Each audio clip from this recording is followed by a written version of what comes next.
the beautiful Hawaiian island of Oahu. This floating utopia has been known for its variety of beautiful topography, distinct Polynesian culture, and laid-back lifestyle. From mountain ranges with majestic waterfalls to dense tropical jungles, this volcano has definitely earned its spot on the map. Unfortunately, one early December morning, tragedy struck, and Oahu, Hawaii became famous for something much different. December 7, 1941,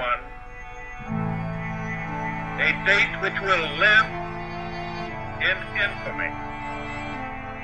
The United States of America was suddenly and deliberately attacked by naval and air forces of the Empire of Japan.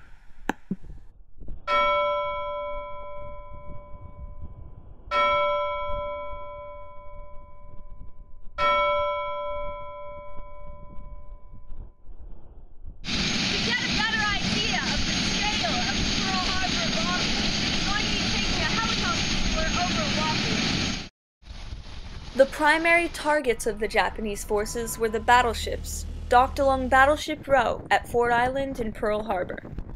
Although radar detected the fighter plane's arrival to Oahu, no one suspected their foreign origin. The low-flying planes hit their marks, with bullets, bombs, and torpedoes specially designed for the shallow water of Pearl Harbor. Bullets and shrapnel wounds on all sides of the building. So leaving the outside of the building the way it was back in the day, the only thing they're going to do as far as renovation is the inside. But these are all from the war. There's actually bullet holes in some of the stairways inside the building from, the planes when they shot. Wow. There's actually one over here I can show you. Some of the stray bullets got in the building and hit some of the stairways. This is one of them. The Japanese bombed Pearl Harbor in order to protect their interests in China. They expected U.S. morale to be at an all-time low, and by neutralizing the Pacific Fleet, there would be no more interference in their conquest of the Chinese Empire.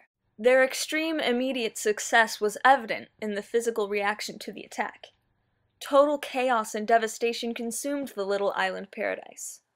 All 8 first-line battleships were sunk or damaged, and around 170 American planes were destroyed. Over 2,400 lives lost, both military and civilian. This prompted the U.S. to enter the Second World War, and the very next day, President Roosevelt gave his official speech of declaration. Let's remember Pearl Harbor. No matter how long it may take us, overcome this premeditated invasion. The American people in their righteous right will win through. Because, as successful as the attack was, the Japanese were wrong when they thought it would tear America down. In fact, quite the opposite occurred. Perhaps the biggest reaction was the newfound patriotism and unity that the attack brought the U.S. Everyone, men, women, and children, chipped in to help with the war effort. Days after the attack, hundreds of thousands of men were enlisting in the U.S. military to fight for their country. People like us joined the Navy specifically to fight the Japanese. America was really not the United States of America prior to the attack. We were the divided states of America. They showed the Japanese that the Americans could defeat anybody. Whatever enemy is trying to hurt us, we'll find that it's a bad thing for them to disturb us. Okay. That's how strong the Americans were in those days. Yeah. And thank God we got America, Although the events that took place here were tragic, the lives lost were not lost in vain. They united a divided nation. They united many countries against the threat of the Japanese. There was another, more somber reaction to the bombing of Pearl Harbor. It was that of a need to honor and memorialize the victims of that surprise attack. There are memorials for tragic events all over the world, but no event has been eternalized quite like the bombing of Pearl Harbor. sites all around Oahu have been preserved in remembrance of those who lost their lives. A prime example lies within the fresh paint coating the Pacific Fleet headquarters building. Although 70 years have passed, the scars of that surprise attack remain. The same goes for an air traffic control tower stationed nearby. It has pot marks kind of like the headquarters building, but it's still intact. Again, they could renovate the inside, but the outside's got to stay pristine and original, kind of like the headquarters building. And this just shows they never fill into pot marks because they want it to be a constant reminder that we'll never be surprised again for another attack. So that's why it's left the way it looks today. They can paint over it, but you can't fill in the pot marks. Also located in the headquarters building is the Courtyard of Heroes Memorial, where remembrance is observed through an eternal flame as it burns day and night in all weather, all year.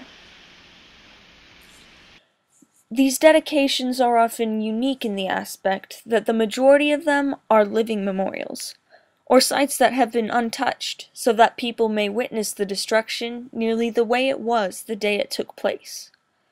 One of the most famous of these living memorials is that of the USS Arizona, visited by over 1 million people each year.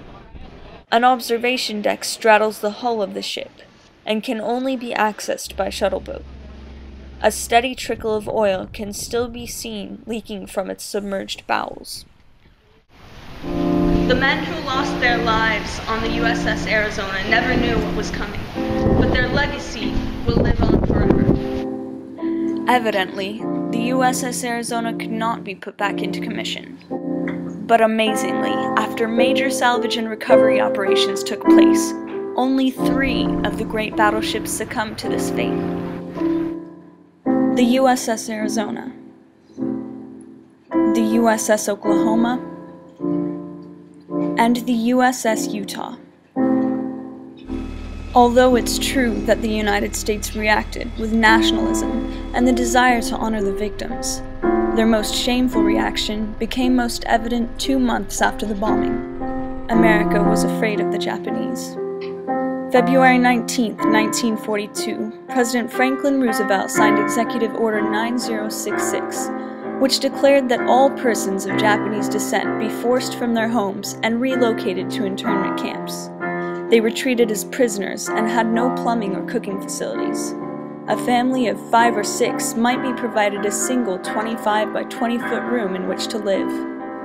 The rights these Japanese Americans had as citizens of the United States were completely forgotten. Fear allowed America to feel justified doing this, but as is known today, it was one of the most shameful acts in the nation's history. President Roosevelt officially rescinded the order in 1944, and the last of the camps was shut down in 1946. Sadly, the internment camps are quite possibly the most overlooked aspect of the war. So the bombing of Pearl Harbor was the catalyst for America's entrance into the Second World War, the unification of the states, the fear used to place American citizens into concentration camps, and the continued honor and remembrance of the victims of that day.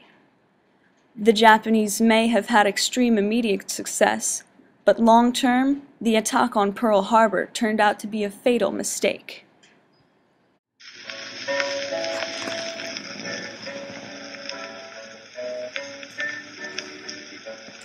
Pearl Harbor was calm one bright Sabbath morning,